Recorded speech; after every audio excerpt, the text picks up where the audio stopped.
Good morning dear students. आज के हमारे लेक्चर में हम बहुत ही इम्पोर्टेंट इंफॉर्मेशन यहाँ पर समझने जा रहे हैं।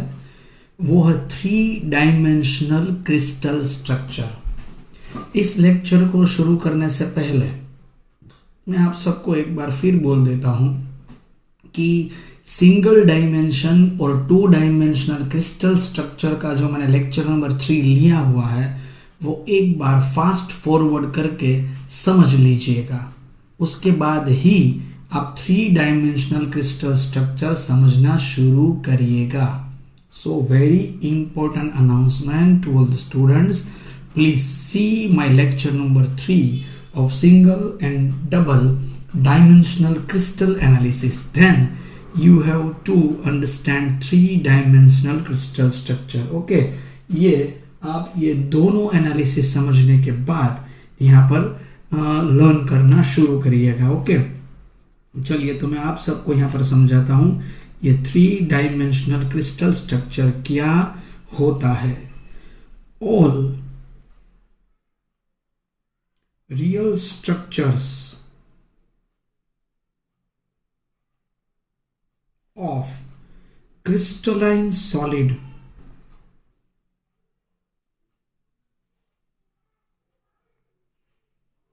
are 3 dimensional.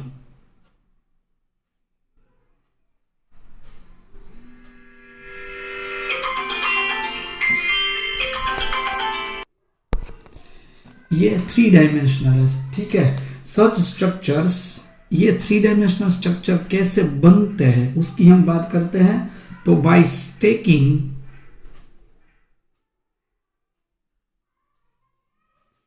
2 डायमेंशनल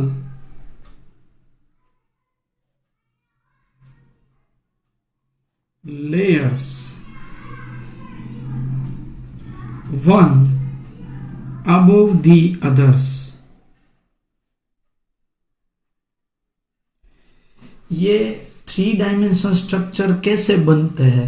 तो जो 2 डायमेंशनल लेयर होता है उसके ऊपर एक लेयर जब आता है तब होता है 3 डायमेंशन। समझ रहे हैं आप सब? All the real structures of crystal and solid are 3 dimensional. वो कैसे बनते हैं? तो 2 डायमेंशन लेयर के ऊपर तीसरा लेयर जब आता है तब वो होता है 3 डायमेंशनल क्लोज पैक और 3 डायमेंशनल क्रिस्टल स्ट्रक्चर। चलिए अभी उसकी जो एफिशिएंसी अगर उसे हमें ये समझना है तो हम यहाँ पर पहली इंफॉर्मेशन समझेंगे। देखिए पहली पॉसिबिलिटी क्या होती है? 3 dimensional close packing. 3 dimensional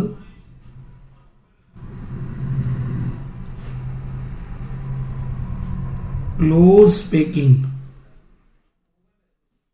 from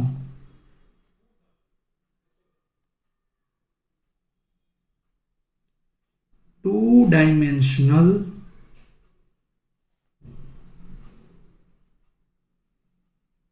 square close packing.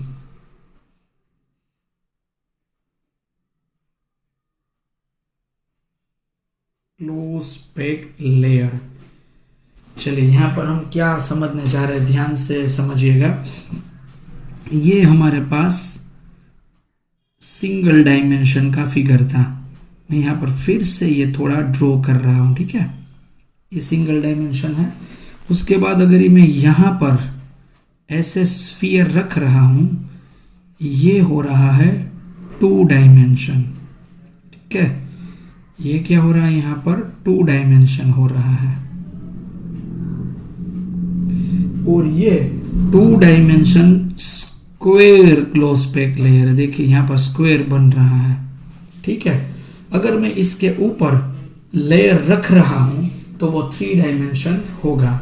So 3 dimensional close packing from 2 dimensional square close pack layer. ये 2 डायमेंशन के ऊपर अगर ये मैं तीसरा लेयर रख रहा हूं तो वो 3 डायमेंशन होगा। वो किस तरीके से होगा मैं आप सबको यहाँ पर एक फिगर दिखाता हूं, ध्यान से सुनिएगा। देखिए ये जो 2 डायमेंशन लेयर होता है उसके ऊपर एक ही तरीके के कितने लेयर हमने रख दिए। देखिए when two-dimensional square close-packed layers are stacked together such that the spheres of all the layers are perfectly aligned horizontally as well as vertically। ये यहाँ पर भी एक ही तरीके से है, नीचे भी एक ही तरीके से अगर जुड़ चुके हैं तो देखिए यहाँ पर क्या बन रहा है, देखा आपने बीच में यहाँ पर एक क्यूब बन रहा है।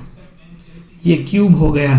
क्यूब कैसे हो गया? ये 4 आगे के स्फीयर, 4 पीछे के स्फीयर, उसके मिडल पॉइंट को अगर हम टच में करते हैं तो यहाँ पर क्रिएट होता है क्यूब। समझे आप यहाँ पर क्या हो रहा है? ये इंपॉर्टेंट इंफॉर्मेशन यहाँ पर मैं आप सबको देने जा रहा हूं कि सभी लेयर अभी एक ही तरीके के होते हैं। मैं यहाँ पर आप सबको ये बात समझा रहा हूं। व्हेन two-dimensional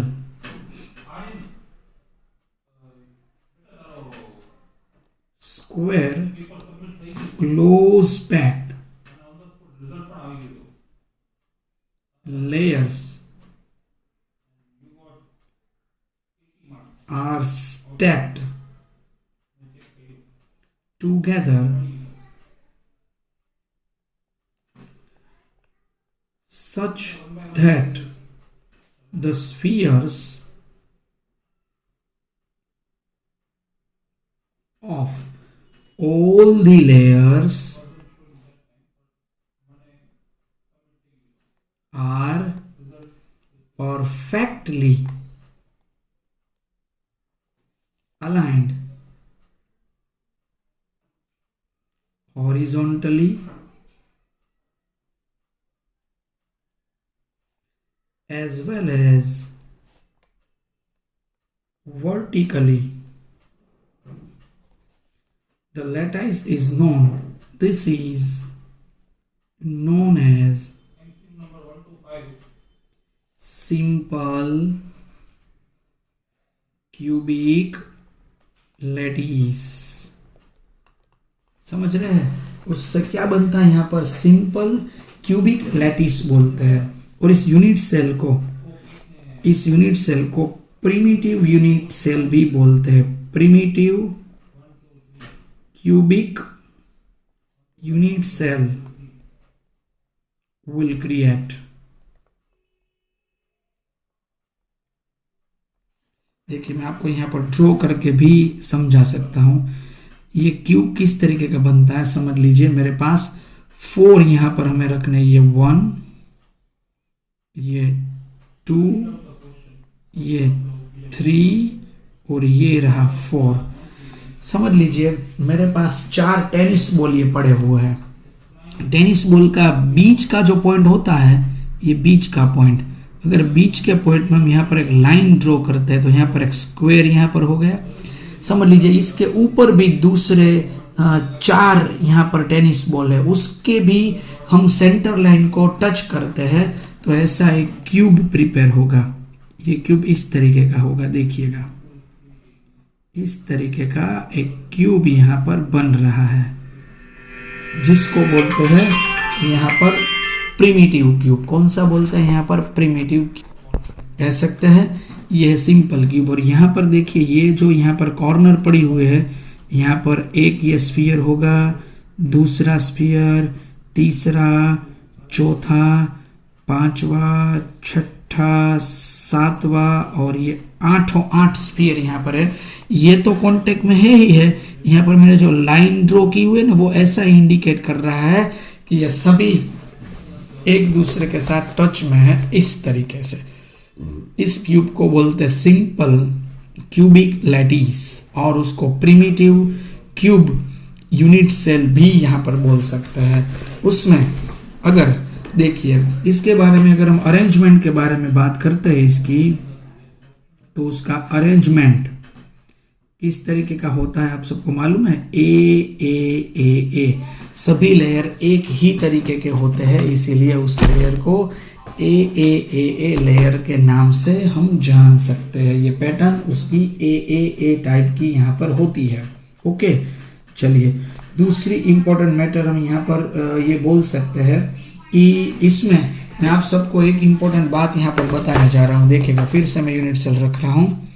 देखिए ये जो यहाँ पर मैंने डार्क किया, वो एक यहाँ पर स्फीयर है, ये एक स्फीयर है, वो कितने स्फीयर के कांटेक्ट में हो सकता है? देखिए ये 1, ये 2, ये 3 और ये 4, 4 तो है ही है। अगर इसके ऊपर भी एक होगा तो वो उसके ऊपर के एक स्फीयर के कांटेक्ट में होगा और एक नीचे के स्फीयर के कांटेक्ट में होगा।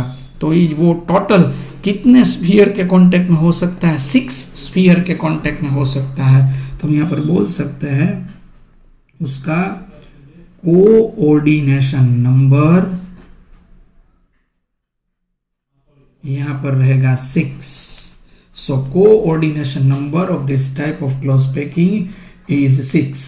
ये किस तरीके से हो सकता है? तो हम ऐसा बोल सकते हैं कि each sphere is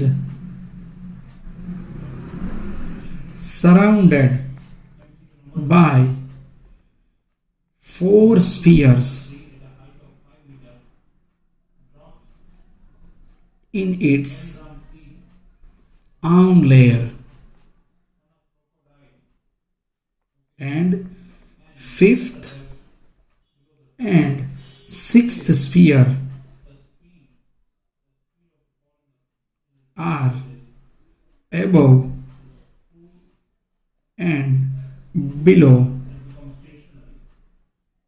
to its corresponding layer.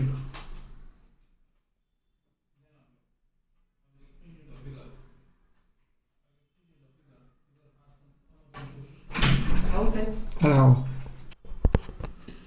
So the coordination number of primitive cube is 6. Now it is proved this important point that in 3-dimensional crystal structure we will explain this point number A.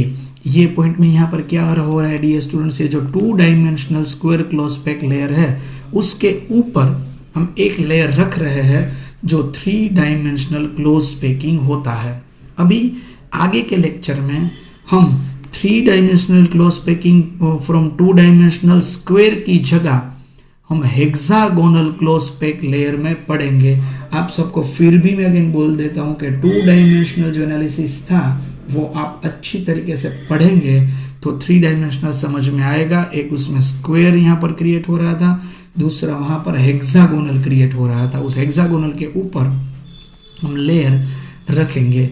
तो ये आज के lecture की information यहाँ पर हो गई। 3-डायमेंशनल crystal structure को अगर हमें समझना है तो इस तरीके का पॉइंट हम क्लियर करेंगे। तो आज के लेक्चर के लिए इतनी ही इंफॉर्मेशन हो रही है। आप आगे जाके अच्छी तरीके से नेक्स्ट पॉइंट हम क्लियर करेंगे। Okay, so thank you dear students for today's important lecture of three dimensional crystal structure.